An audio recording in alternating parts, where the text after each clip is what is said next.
Alright, so I'm back, just like I promised, to give you guys information for those that are looking to try and achieve sanctional status as a CrossFit athlete. I was, and still am, was a big regional chaser. I wanted to qualify for regionals when that time period was here, but now that it's gone, Sanctionals is our new regional, right? The only difference is now that pool of elite athletes has grown.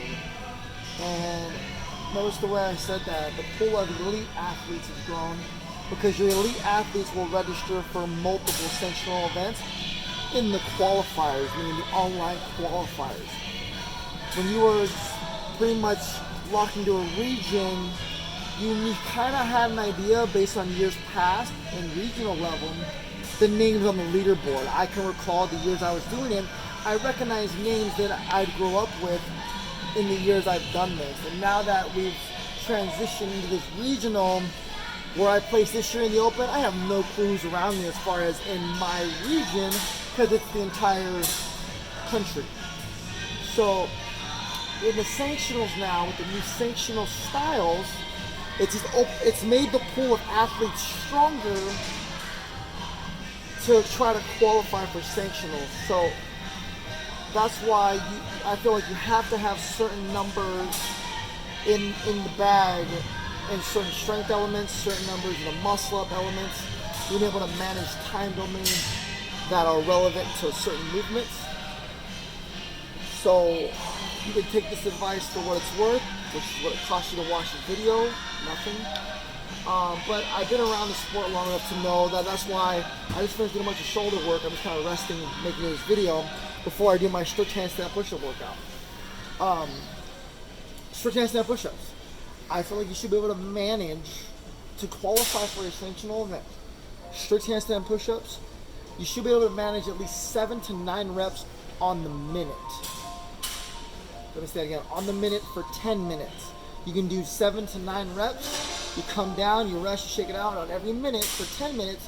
If you can manage 7 to 9 reps on the minute, your strict work on a handstand push-up is gold. Okay, if you can't manage that, you probably won't qualify for a sanctional, because nowadays in the sanctionals, you'll see that strict handstand push-up workout is usually kind of that gatekeeper. 225, 155 pound snatch is now a standard in the sanctional level competition.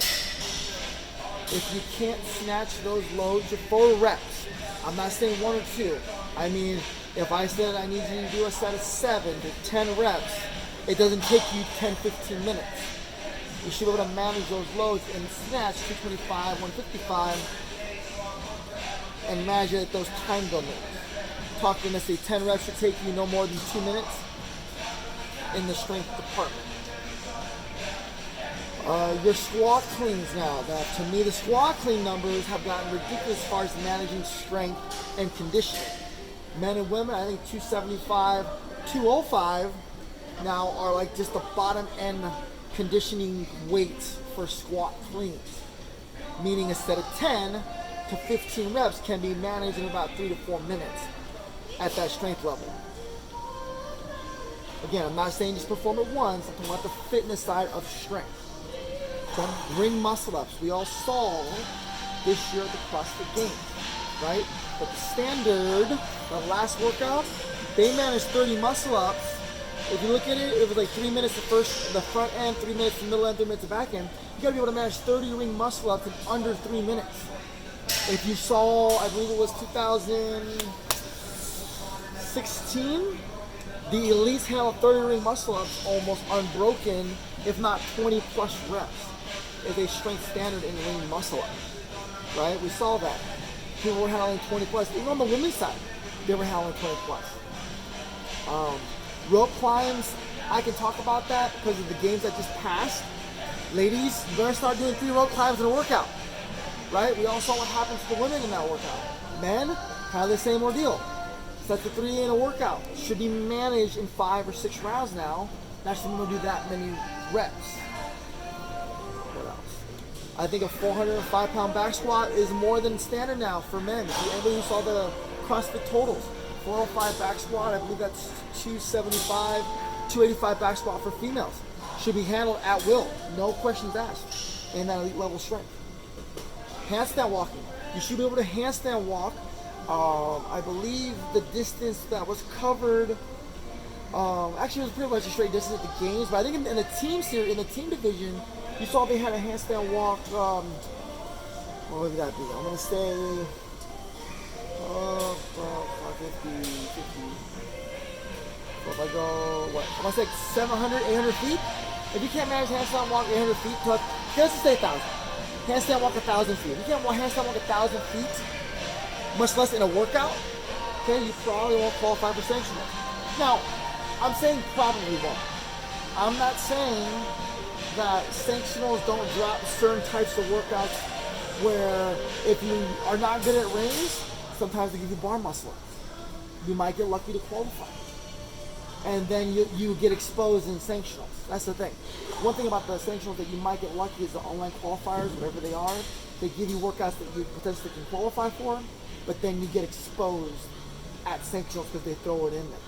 And that's what you kind of got to prepare for. If you do qualify for sanctionals, not having those, I still feel like those bars will get rough if you see them and you don't have it. Obviously, you've got to have the conditioning. I don't need to say that. I think you should be able to manage a 2,000 meter row. If you're asking conditioning based, 2,000 meter row should be sub 7 for everyone now, men, women alike. If you can't go sub 7 2K, you can probably better condition even further to manage that pain. Sub 7 2K is probably pretty standard in the upper ends of strength. You should be able to go, if you want a little bit more strength ideas in fitness, 100 wall balls unbroken, 100 plus unbroken should be doable if asked of you. Because to me, 30-pound wall balls may become standards in those upper levels, because I think 20 pounds, unless they want to cause a conditioning response, which is usually the case, right? You see big sets. So being able to do 100 plus unbroken is probably in that range as well. What else? I'm going to tell you guys. Oh, a jerk. I think being able to take 315 for men overhead now, pretty standard. Again, 200 plus for women in the upper ends is pretty standard now, I would say. What else? Oh, making sure, I think the dumbbell could be sneaky, especially with these new double presses, double snatches we're seeing in the competitions like Wodapalooza had the devil's press. I believe at Dubai had the devil's press, I believe with 75-pound dumbbells for sets of 5 for like 3 rounds. For dumbbell strength is kind of the outlier there. Make sure you train them, because dumbbell work is definitely different than a bar work. So make sure you're training that aspect of it. And the same with mobility with your dumbbells. I mean, we've seen it once, the 100-pound dumbbell squat snatch. I can't do that. That's really heavy to do. But that was at the games. We've seen it once, I think we won't see it again. Pirouette. I can bring up a lot of gymnastics elements with the pirouettes. But there's no much where your strength standards are going to be. That's like the basics strength standards I believe you need to be at to get to that upper level, sanctional / what we used to call regional. Because like I said, because of the new style of qualification, your pool of athlete has grown. I know I don't have a 225 snatch. That's my biggest hiccup, along with 30 ring muscle ups in that tournament. Those are the 2 things I know I suck at. That if I see those in the qualifiers, I'm gonna hurt. That's usually what holds me back. My two biggest weaknesses that hold me back in qualifiers right now are strict handstand push-ups and ring muscle ups. Usually at the lows I can manage in the online qualifiers. 275 squat clean I can't manage for reps cleanly, but I know I can do them. So I'll come down to the design of the competition. So you guys want to keep that in mind. I'm not saying you can't qualify. It comes down to the way the qualifiers are delivered to you. But 9 times out of 10, that sanctional will have that sticking point. Okay? So I hope this video helped. If you have any questions about trying to qualify what you think you should be at with certain movements and workouts, leave me a comment below. I'm happy to answer any questions. Click subscribe. It's free. Why not? I talk a lot of fitness. I love talking about this stuff. I love answering questions. I love just doing random stuff. So if you have any ideas for me, leave me a comment down below. I'll talk to you guys later.